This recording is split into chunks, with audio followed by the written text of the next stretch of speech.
이 시간 같이 우리 말씀을 함께 찾아 읽습니다. 에베소서 2장 11절부터 22절까지 말씀입니다.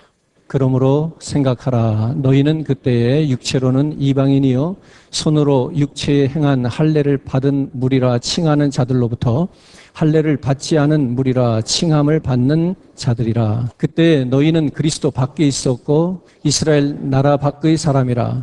약속의 언약들에 대하여는 외인이요 세상에서 소망이 없고 하나님도 없는 자이더니 이제는 전에 멀리 있던 너희가 그리스도 예수 안에서 그리스도의 피로 가까워졌느니라. 그는 우리의 화평이신지라 둘로 하나를 만드사 원수된 것 곧 중간에 막힌 담을 자기 육체로 허시고 법조문으로 된 계명의 율법을 폐하셨으니 이는 이 돌로 자기 안에서 한 세 사람을 지어 화평하게 하시고 그는 또 십자가로 이 둘을 한 몸으로 하나님과 화목하게 하려 하심이라. 원수된 것을 십자가로 소멸하시고 또 오셔서 먼 데 있는 너희에게 평안을 전하시고 가까운 데 있는 자들에게 평안을 전하셨으니 이는 그로 말미암아 우리 둘이 한 성령 안에서 아버지께 나아감을 얻게 하려 하심이라. 그러므로 이제부터 너희는 외인도 아니요 나그네도 아니요 오직 성도들과 동일한 시민이요 하나님의 권속이라. 너희는 사도들과 선지자들의 터 위에 세우심을 입은 자라. 그리스도 예수께서 친히 모퉁이 돌이 되셨느니라. 그의 안에서 건물마다 서로 연결하여 주 안에서 성전이 되어가고 너희도 성령 안에서 하나님이 거하실 처소가 되기 위하여 그리스도 예수 안에서 함께 지어져 가느니라. 아멘. 우리 같이 말씀의 제목을 같이 한번 읽었으면 좋겠습니다. 같이 읽어요. 때에는 이제는. 제가 44주년을 맞이하면서 우리 시카고 교회가 어떤 말씀으로 우리가 좀 힘을 얻었으면 좋을까 기도하면서 묵상하다가 이런 말씀을 붙들었습니다. 그때에는 지나간 과거죠. 그러나 이제는 오늘 우리의 현실입니다. 과거에 붙들려서 정말 절망 속에 있는 여러분들의 인생, 삶이 되지 않기를 주님의 이름으로 축복합니다. 이제는 어떻게 하면 좋겠어요? 이제는 그리스도와 하나가 되었으면 좋겠습니다. 그리스도의 건강한 교회를 우리가 같이 만들어갔으면 좋겠습니다. 하나님이 그렇게 도우시기를 원합니다. 오늘 우리가 읽은 에베소서 2장 1절부터 다 읽지는 않았지만 1절부터 말씀을 쭉 읽어 내려가다 보면 그때에는 이라는 말과 이제는 이라고 하는 말이 반복되어서 사용됩니다. 그때와 이제는의 이 상태를 살펴보면서 우리가 같이 은혜를 나누겠는데요. 그때에는 어떤 때를 말하는가 하면 에베소 교회 성도들에게 말하는 거죠. 너희가 예수를 믿기 전에는, 너희 안에 예수가 들어가기 전에는, 너희가 예수를 알기 전에는 바로 그것이 그때에는입니다. 그리고 이제는 어떤 상태예요? 예수를 믿은 이후에 너희의 상태, 교회의 상태는을 이야기하고 있습니다. 자, 그러니까 그때와 이제를 나누는 것은 무엇이 중심이 되고 있는가 하면 그리스도가 중심이 되고 있어요. 오늘날 세계 인구들이 다 같이 사용하는 연력이 있는데 바로 주후 몇 년에 우리가 살고 있죠? 2018년도에 살고 있어요. 예수를 믿는 사람이든 안 믿는 사람이든 그들이 이 사실을 부인하지 않아요. 무엇을? 지금 우리가 예수 그리스도 이후의 시대에 살고 있다는 사실을. 그러니까 세계의 역사는 예수님의 이전의 시대와 이후의 시대로 나눠지고 있죠. 이 역사의 중심에도 예수 그리스도가 있다는 것을 우리는 믿지만 예수를 알지 못하고 거부하는 이들조차도 예수를 그들의 시간 속에 역사 속에 중심에 두고 살아갈 수밖에 없다라는 이야기입니다. 사랑하는 성도 여러분, 오늘 이제 우리가 예수를 믿기 이전과 이 예수를 믿고 난 이후의 삶을 우리가 한번 비교해서 볼 수 있기를 바랍니다. 우리가 예수를 믿고 난 이후의 삶을 살고 있는데 한 가지 문제가 있습니다. 그것은 무엇인가 하면 이전의 삶과 별로 달라진 것이 없다는 것입니다. 오늘 사도 바울이 에베소 교회를 향해서 오늘 이것을 지적하고 싶은 거거든요. 너희가 과거에는, 그때에는, 그러나 이제는 어떻게 살아야 되겠는가? 그때에는 너희들이 개인의 인간 중심적으로 자기 중심적으로 살아도 됐을지 모르겠지만 이제는 하나님 중심적으로 살아야 되지 않겠느냐고 말씀하고 있는 것입니다. 오늘 저와 여러분들이 또 우리 교회가 그때는과 이제는이 확실히 구별되는 교회와 성도가 되기를 주님의 이름으로 축복합니다. 그러면서 11절 말씀해 보니까 생각하라 이렇게 말합니다. 그러므로 생각하라. 오늘 무엇을 생각하고 무엇을 기억해야 하는가? 첫째로 예수 믿기 이전의 상태, 그 시절을 생각하라 이렇게 말하고 있는 것입니다. 11절 말씀을 한 번 더 읽습니다. 그러므로 생각하라. 너희는 그때의 육체로는 이방인이여 손으로 육체에 행한 할례를 받는 무리라 칭하는 자들로부터 할례를 받지 않은 무리라 칭함을 받는 자들이라. 오늘 이방인들을 뭐라고 칭했는가 하면 무할례당이다 이렇게 칭했다는 거예요. 너희는 할례를 받지 못한 사람들이다. 하나님으로부터 구별되지 못한 사람들이다. 하나님의 백성이 아니다라고 하는 이야기입니다. 사랑하는 성도 여러분, 오늘 이 말씀에 의거하면 우리의 신분은 과거에 이방인이었다는 것이고요, 외인이었다는 이야기입니다. 한 가족이 아니라는 뜻이에요. 하나님께서 아브라함에게 축복을 하시죠. 내가 너에게 가나안 땅을 주겠다. 너를 통해서 자손들을 주시는데 하늘의 별처럼 바다의 모래알처럼 많이 주시겠다. 너로 하여금 축복의 근원이 되게 하시겠다고 아브라함에게 축복의 약속을 주셨는데 그 약속이 너희와 무슨 상관이 있느냐는 거예요. 왜? 외인이기 때문에. 왜? 이방인이기 때문에. 왜? 할례를 받지 않았기 때문에. 너희는 이스라엘에게 속한 자손이 아니기 때문이라는 겁니다. 이 약속은 아브라함과 아브라함에게 속한 그 후손들에게만 유효한 축복이지, 과거에 우리가 예수를 알고 믿기 전에 그 이방인이었을 때는 그 축복이 우리와 아무 상관이 없었다는 이야기입니다. 사랑하는 성도 여러분, 오늘 우리가 그때를 생각하라는 겁니다. 우리가 죄 가운데서 예수 없이 살아갔던 그때, 즉 오늘날 우리가 세례받지 못하고 살았던 그때를 생각하라 이렇게 말하는 겁니다. 12절 계속 읽겠습니다. 그때 너희는 그리스도 밖에 있었고 이스라엘 나라 밖의 사람이라 약속의 언약들에 대하여는 외인이요 세상에서 소망이 없고 하나님도 없는 자이더니, 예수 그리스도를 중심해서 예수 그리스도 밖에 있는 사람과 예수 그리스도 안에 있는 사람으로 분리하고 있습니다. 둘 중에 하나라는 이야기입니다. 다른 표현으로 이스라엘 밖에, 그 나라 밖에 있는 사람과 그 나라 안에 있는 사람을 나누고 있습니다. 오늘 이것은 비단 장소의 문제는 아닙니다. 다른 말로 하면 시민권의 문제입니다. 우리가 외국에 가 있더라도 미국 시민권을 받은 사람들은 외국에 나가도 미국에 속해 있는 사람, 한국 시민권자들은 어딜 가도 한국에 속해 있는 사람들이에요. 그것은 나라 안에 있는 사람과 나라 밖에 있는 사람을 구별하는 겁니다. 마찬가지로 예수 그리스도를 중심으로 해서 그리스도 밖에 있는 사람과 안에 있는 사람을 나누고 있습니다. 무엇 때문에? 바로 아브라함에게 주신 약속의 축복 때문입니다. 그 축복을 누가 받을 것인가 하는 문제입니다. 그 그리스도 밖에, 이스라엘 나라 밖에 있는 자들에게는 아브라함에게 주어진 약속의 축복이 아무 효력이 없다는 얘기를 하고 있어요. 사랑하는 성도 여러분, 그러면서 오늘 본문에 이렇게 말하죠. 세상에서 소망이 없고 하나님도 없는 자이더니 하면서 예수 밖에 있는 사람, 그 이스라엘 나라 밖에 있는 사람들에게, 즉 하나님의 택함이 없는 사람들에게, 하나님의 자손이 아닌 사람들에게는 소망이 없다 이렇게 말합니다. 많은 사람들은 스스로 생각합니다. 내가 많이 배웠기 때문에 나의 앞날은 순탄할 것이다. 이제는 자녀들을 다 잘 키워놨기 때문에 앞날이 편안할 것이다. 사업이 잘 되기 때문에 돈도 많이 벌어놓은 만큼 내게는 아무 문제가 없을 것이다.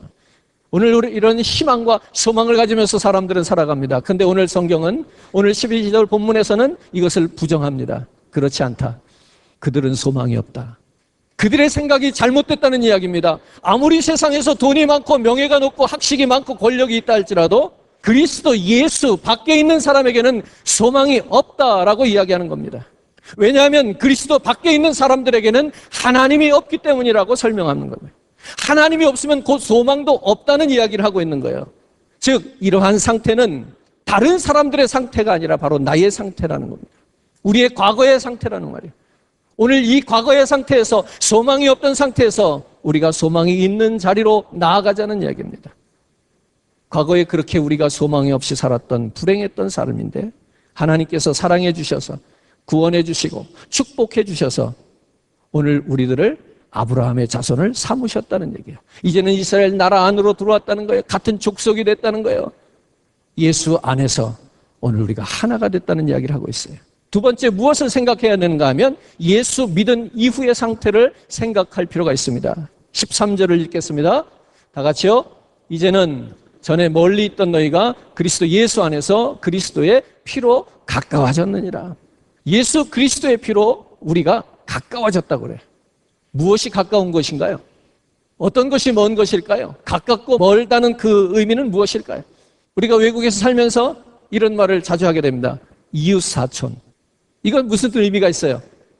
아무리 친족이고 가까운 친척보다 그 친척이 멀리 살면 누구만 못하다? 가까이 이웃에서 나를 실제로 도와줄 수 있는 이웃만 못하다는 얘기예요. 그래서 이웃사촌이라는 말이 나왔어요. 거리상으로 멀리 살면 멀다라고 생각하는 겁니다. 사랑하는 사람도 거리가 멀어지면 멀어질 수 있다, 이렇게 이야기하는 겁니다. 맞습니다. 우리가 살면서 실제로 피부로 느끼는 것들입니다. 그러나 신앙적으로 볼 때 꼭 그렇지도 않습니다. 오늘 성경은 예수 그리스도 안에서 그의 피로 우리가 가까워졌느니라, 이런 표현을 하고 있단 말이에요. 이건 거리의 문제를 이야기하는 게 아니에요. 시간의 문제를 말하는 게 아니에요. 예수 그리스도 안에 있으면 가깝다는 얘기를 하는 거예요. 예수 그리스도 밖에 있으면 멀다는 얘기를 하고 있는 거예요. 왜냐하면 예수 그리스도께서는 우리의 화평이 되셔서 둘로 하나를 만드셔서, 즉 중간에 막힌 담을 허무셨기 때문이라는 거예요. 하나 예를 들어보겠습니다. 요즘 한국이 통일이 곧 될 것이냐 말 것이냐, 종전 선언이 언제쯤 이루어질 것이냐, 뭐 전 세계 사람들이 관심입니다. 한국과 남한과 제일 가까운 곳은 북한이에요. 근데 가깝습니까? 거리적으로 지리적으로는 분명히 가까워요. 제일 가까워요. 붙어 있으니까. 그런데 멀게 있습니다. 이게 우리 현실에서 가능한 일이에요. 지금 이걸 설명하고 싶은 거예요. 무엇이 가깝고 무엇이 뭐냐는 거예요. 너희가 그리스도 예수 안에서 그리스도의 피로 가까워졌다는데 도대체 우리가 얼만큼 가까이 간 거냐 말이에요. 이것을 지리적으로 거리로 계산한다면 우리는 이해가 되지 않는 부분입니다. 그러나 남한과 북한 사이에 놓여져 있는 38선이 허물어지고 나면 어떻게 될까요? 가까워지는 거예요. 담의 문제예요. 담의 문제. 담이 있으면 멀어진 것이고요. 담이 없으면 가까워지는 거예요. 한 걸음이면 넘어갈 수 있는 그 이북 땅을 배를 타고 비행기를 타고 중국이나 러시아를 통해서 이렇게 돌아가야 돼요. 얼마나 멀어. 붙어있는 땅을 돌아가기 때문에 더욱 멀게 느껴지죠. 그러나 그 담이 무너지면 어떻게 되겠어요? 가장 가까워지는 거예요. 둘이 아니라 하나가 되는 거예요. 바로 이 중간에 막힌 담을 예수 그리스도가 허시고 예수 그리스도의 피로 그 담을 허시고 우리가 가까워졌다. 그 담은 무엇이에요? 세상에서 가장 높고 가장 두텁고 그 누구도 그 무엇으로도 허물 수 없는 담이 있었는데 그게 뭐냐면 바로 죄의 담이었어요. 죄라고 하는 담이에요. 그 죄라고 하는 담이 바로 하나님과 우리 인간 사이를 낸 거예요. 결코 넘을 수 없어요. 결코 무너뜨릴 수 없었어요. 예수 그리스도의 피가 바로 그 죄의 문제를 해결했다는 이야기지요. 사랑하는 성도 여러분, 오늘 이 죄의 담을 그리스도 안에서 무너뜨리시기를 주님의 이름으로 축원합니다. 예수 그리스도의 오심으로 말미암아 성령이 오셨네, 성령이 오셨네, 성령이 오심으로 말미암아 오늘 저와 여러분, 우리들 마음속에 있는 그 두터운 죄의 담이 완전히 소멸되기를 주님의 이름으로 축원합니다. 바로 이렇게 죄로 나뉘었던 그 담이 무너진 것입니다. 성소에는 성소와 지성소로 나뉘어졌었는데 그 사이에는 휘장이 하나 있었어요. 휘장이라는 것, 물론 페달의 가죽으로 그렇게 염소의 가죽으로 세마포로 짜여져 있기 때문에 아주 강한 천이었어요. 세 마리의 황소가 잡아다녀도 잘 찢어지지 않을 그런 강력함은 있었어요. 그렇더라도 불과 휘장에 불과했어요. 근데 그 휘장을 아무도 가를 수가 없었어요. 예수 그리스도께서 십자가상에서 다 이루었다라고 선언하는 그 순간 그 휘장이 갈라지는 거예요. 그러므로 성소에서 휘장 안을 통해서 이제는 우리가 예수 그리스도를 통해서 담대함을 얻어서 그 시은 자 앞에 나가서 예배를 하게 되고 하나님을 만나게 돼요. 이 일을 누가 하셨어요? 예수 그리스도로 그의 피로 우리가 가까워졌다. 하나님과 가까워졌다는 거예요. 수천 년 동안 아무도 넘을 수 없는 지성소를 하나님을 만나는 그 자리에 우리가 들어가게 됐다는 거예요. 예전에는 1년에 한 번 대속죄일 날 그것도 오직 한 사람 대제사장만이 들어갔던 곳이에요. 이제는 여러분들도 들어와 있잖아요. 하나님을 만나는 자리가 지성소예요. 오늘 여러분 안에 성전이 있는데 그 성전에 하나님이 계시지 않다면 하나님을 만나지 못하는 것이고, 그죠? 오늘 내 마음의 성전 가운데 하나님이 계시면 내가 하나님을 늘 만나고 대면하는 거예요. 그 하나님을 만날 수 있는 사람은 오직 대제사장이, 그것도 장소적인 제한이 있었어요. 그죠? 그래서 시간과 장소의 제한을 받으면서 1년에 한 차례 하나님을 배울 수 있었어요. 그러나 이제는 우리가 하나님 앞에 나와서 예배할 때마다, 여러분들의 처소에서 하나님을 예배하고 경배할 때마다 여러분들이 하나님을 만난다 이런 표현을 쓰는데, 하나님을 만나는 자리가 곧 지성소예요. 오늘 그 하나님을 만날 수 있기 위해서는 죄가 없어야 되는 거예요. 죄를 가지고 들어가면 죽는 것이었어요. 바로 그 죄의 담이 가장 사망의 담이기 때문에 그것이 두터운 담이었어요. 그 사망을 이길 수 없는 우리 인간들은, 죄인들은 그 하나님을, 죄의 문제를 해결하고 하나님을 만날 수가 없었어요. 그런데 예수 그리스도께서 오늘 우리에게 화목제물이 되어주셔요. 세 번째로 우리가 생각해야 될 것은 바로 이것입니다. 예수 그리스도께서 우리에게 화목이 되어주셨다. 그리스도로 인한 화목을 오늘 예배석 교회에 기억하라고 말하는 거예요. 오늘 저와 여러분들도 그리스도로 인하여 화목이 이루어진 것을 기억할 수 있기를 주님의 이름으로 축복합니다. 예수님은요, 화목 제물이 되었다는 거예요. 화목을 위해서 죽으셨다는 얘기예요. 오늘 그러니까 예수를 믿는 사람들은 가는 곳마다 무엇을 이루어야 돼요? 화목을 이루어야 돼. 예수 믿는 사람들이 있는 곳에 화목하지 않으면 예수님의 죽으심을 헛되게 하는 거예요. 예수님이 왜 죽으셨냐고요? 화목해 하기 위해서. 첫째는 하나님과 인간을 화목해 하기 위해서. 그러니까 우리가 하나님과 화목해야 돼. 죄의 용서를 구하면서 하나님과 화목해야 돼. 뿐만 아니라 인간과 인간 사이에도 화목하라는 거예요. 여러분, 가정도 화목하기를 주님의 이름으로 축원합니다. 이웃과도 화목하셔야 돼요. 그런데 여러분 생각해 보세요. 누가 화목하기 싫어서 안 해요? 화목이 안 되는 거잖아요. 맞습니다. 이건 우리 한계입니다. 우리의 죄성을 가지고 있기 때문에 화목하기를 원한다고 화목이 되지는 않아요. 생각해 보세요. 여러분, 원수를 사랑할 수 있어요? 원수를 어떻게 사랑해요? 사랑하면 원수가 아니지. 원수를 어떻게 사랑해? 나는 할 수 없어요. 그런데 우리가 이걸 생각하는 거예요. 그리스도께서 나를 위해 죽으신 것을 생각하는 거예요. 그리스도와 나는 원수되었던 자예요. 하나님을 대적하는 자였어요. 그런데 그 하나님의 값없이 한량없는 은혜를 우리에게 주시는 거예요. 원수를 위해서 자기가 죽어주신 거예요. 사랑을 표현해 주신 거예요. 그걸 생각하니까 저 인간, 저 왼수, 나 인간 아무개는 사랑할 수 없는데 무엇으로 그 사람을 사랑할 수 있을까요? 그리스도지. 그리스도를 가져오면, 내 안에 그리스도가 계시면 내가 너를 사랑했는데 왜 너는 저를 사랑하지 못하는 음성을 들을 수밖에 없을 거야. 그러니 우리가 사랑해야 돼, 안 해야 돼요? 하는 거예요. 여러분, 부부간에도요, 그리스도의 사랑으로 문제를 화목으로 바꾸시기를 주님의 이름으로 축원해요. 부부가 사랑해서 만나서 살았지만 사랑만 가지고 사나요? 가장 사랑하고 가장 행복했던 그 공간이 가장 끔찍한 왼수가 되고요, 가장 불행한 지옥이 되기도 하는 거예요. 그때 뭐가 필요해요? 여러분들의 인내가 아니에요. 여러분들의 인격이 아니에요. 위기 속에 있는 가정을 화목하게 할 수 있는 것은 오직 예수 그리스도의 그 피 흘리심이에요. 오늘 그리스도의 능력을 여러분들의 실제적인 삶의 현장에서 써먹으시기 바랍니다. 써먹으라고. 감기가 걸리고 몸이 아픈데 약을 옆에다만 두고 바라만 보면 그게 내게 효과가 있겠어요? 어떻게 해야 돼요? 먹어야지. 써먹는 거예요. 예수 그리스도께서 십자가에서 피 흘리고 죽어주시기까지 우리를, 죄인들을, 원수된 자들을 사랑해 주셨는데, 여러분, 그 사랑의 명약을 여러분들이 먹으셔야 돼요. 그리고 나는 할 수 없는데 그리스도의 힘으로, 그가 공급하시는 능력으로 화목을 이루시기를 주님의 이름으로 축원합니다. 그렇게 이웃과도, 그렇게 성도들과도 화목을 이루어 가야 되는 것입니다. 16절을 한 번 더 읽어요. 또 십자가로 이 둘을 한 몸으로 하나님과 화목하게 하려 하심이라. 원수된 것을 십자가로 소멸하셨다, 이렇게 말해요. 십자가는 더하기 표시기도 하잖아요. 십자가는요, 무엇을 더하시기를 원하셔요? 하나님과 나를 더하시기를 원하셔요. 나와 이웃을 더하시기를 원하셔요. 나와 나를 더하시기를 원하셔요. 연합하게 하기를 원하시는 거예요. 죄악의 담 때문에 분리되었거든요. 왜 내가 내 자아와 싸우고 있을까요? 왜 나는 이웃과, 왜 나는 성도들과, 왜 나는 가정에 사랑하는 식구들과 불화가 있고, 왜 담이 가로막혀서 분리되고 있을까요? 바로 이 문제를 해결하면 돼요. 이 담을 해결하면 분리가 아니라 더하기가 되는 거예요. 예수 그리스도께서 십자가에서 죄로 그 담을 허무사 하나님과 막혔던 담을 허무실 때 하나님과 우리가 하나가 되게 하셨다는 거예요. 오늘 이렇게 우리가 하나를 이루어가는 거예요.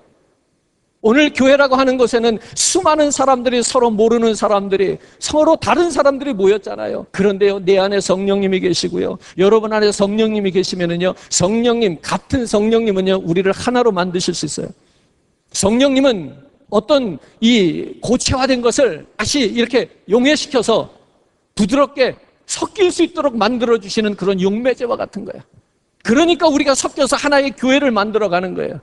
그럼에도 불구하고요, 이 성령 하나님이 거부하는 것도 있답니다. 그 무엇인지 아시겠어요? 다른 영입니다. 성령 하나님께서는 성령의 능력을 행하사 모든 악한 것, 추한 것, 더러운 것 다 녹여서 그리스도 안에서 새롭게 하시고 하나 되게 하셔요. 성전을 이루게 하셔요. 그러나 다른 영은 배척하셔요. 교회 안에는요, 하나님의 영 외에 다른 영은 같이 공존할 수가 없어요. 그거를 꼭 기억하시기 바라요. 그래서 우리는 한 영을 구해야 되는 거예요. 만약에 여기 서로 의견이 반반씩 나눠져서 서로 이것이 하나님의 뜻이다, 저쪽에는 또 이것이 하나님의 뜻이다, 그러면은 어떻게 되겠어요? 사람의 뜻은요, 바뀔 수 있어요.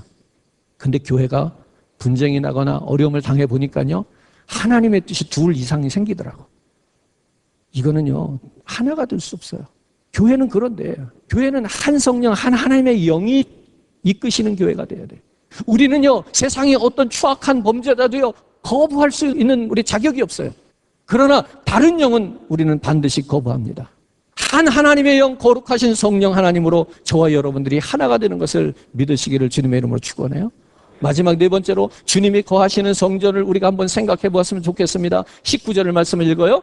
그러므로 이제부터 너희는 외인도 아니요 나그네도 아니요 오직 성도들과 동일한 시민이요 하나님의 권석이라. 예수 그리스도를 믿음으로 말미암아 우리는 예수 안에 있게 되었고, 예수 안에 있는 자들은 같은 시민권을 가진 사람들이에요. 예전에는 이스라엘 나라 밖에 있는 외인, 이방인이었기 때문에 나라 안에 있는 사람들과 같은 시민일 수가 없었어요. 예수 밖에 있을 때는 우리는 예수 안에 있는 자들과 같은 시민이 될 수가 없어. 같은 형제라도. 그런데 이제는 예수 그리스도 안에서 우리가 한 형제가 될 수 있다고 말씀하고 있습니다. 20절을 한 번 더 읽겠습니다. 너희는 사도들과 선지자들의 터 위에 세우심을 입은 자라 그리스도 예수께서 친히 모퉁이돌이 되셨느니라. 그리스도께서 친히 모퉁이돌이 되어주신 이유는 뭐냐면, 사도들과 선지자로 하나를, 성전을 이루고자 하기 위해서 모퉁이돌이 되어주셨다는 거예요. 그리스도는 모퉁이돌이요, 선지자와 사도는 하나의 벽돌과 같이 맞춰지고 하나의 건물을 이루어가는, 성전을 지어가는 그런 역할을 하더라는 겁니다. 사랑하는 성도 여러분, 22절을 한 번 더 읽겠습니다. 너희도 성령 안에서 하나님이 거하실 처소가 되기 위하여 그리스도 예수 안에서 함께 지어져 가느니라. 사도와 제자들뿐만이 아니라 이제는 우리 믿는 모든 성도들도 그리스도 안에서 함께 지어져가는 귀한 하나님의 성전을 이루어가는 존재가 되었다는 이야기입니다. 저는 벽돌보다 이 말씀이 더 감동이 돼요. 그리스도 예수 안에서 함께 지어져 간다. 모퉁이돌과 벽돌은 왠지 분리될 수 있다는 생각이 들어요. 하나씩 하나씩 독립적인 존재로. 그런데 예수 그리스도 안에서 함께 지어져 간다, 이 생각을 해보면 훨씬 더 하나됨을 느껴요. 성령 하나님과 내가 분리되는 것이 아니야. 내 안에 성령 하나님을 담아두는 것이 아니라 내 안에 성령이 계시는 거예요. 성령과 내가 다른 인격체가 아니라 하나의 인격체로 지어지는 거야. 그러면 사람들이 그 사람을 보고, 그리스도 예수 안에서 함께 지어져가는 사람을 보고 뭐라고 그러겠어요? 저게 사람이야, 신이야? 저 사람은 도대체 인간이야, 하나님이야? 헷갈려. 왜? 함께 지어졌기 때문에. 보세요. 하나님께서 하나님과 동등됨을 취하지 아니하시고 낮아지셔서 인간이 되셔서 인카네이션 무슨 뜻이에요? 인간화 되었다는 거예요. 우리가 흔히 하는 말로 눈높이 교육 이야기하잖아요. 그게 뭐냐면 어른들이 어린아이의 눈으로 낮춰지는 거예요. 그게 뭐냐면 어린아이화 되는 거예요. 제가 지금 말씀드리고 싶은 것은 성령과 내가 따로 독립하는 것이 아니라 성령이 내 안에서 나와 함께 섞여서 지어져 가는 거예요. 예수 그리스도께서 육체를 입으셨는데, 인카네이션 하셨는데, 인간화 되셨는데, 그분은 누구예요? 사람이에요? 하나님이에요? 봐, 헷갈리잖아. 이건 좋은 의미인 거예요. 저게 사람이야, 하나님이야? 무슨 뜻이에요? 사람으로서는 할 수 없는 일을 했다는 거예요.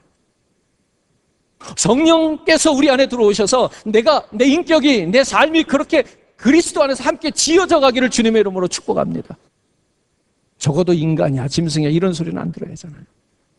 그리스도 안에서 내가 그리스도와 함께 그의 피로 새로운 피조물로 지음받기를 주님의 이름으로 축복합니다. 오늘 이걸 기억하라는 거예요. 과거에는 내가 누구냐?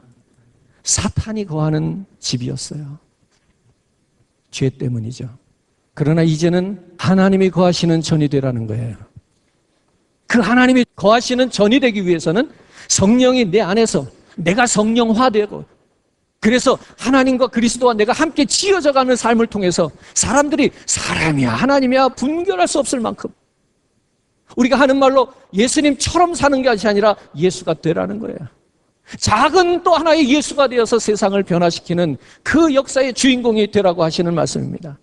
오늘 저는 이렇게 말씀드리고 싶습니다. 44주년을 맞는 우리 시카고 교회가 그때는 지나갔어요. 그때가 좋은 일이 있던 혹은 안 좋은 일이 있던 지나간 거예요. 우리들이 가끔 왕년회를 얘기하시는 분들이 있어요. 왕년회 잘 나갔고요. 왕년회 집에 다 금송아지 갖다 놓고 부자로 뭐. 그거 다 무슨 소용이에요. 그런 이야기 하는 사람 치고 지금 잘된 사람은 하나도 없어요. 오늘 시카고 교회의 이제는을 생각할 수 있기를 주님의 이름으로 축복합니다.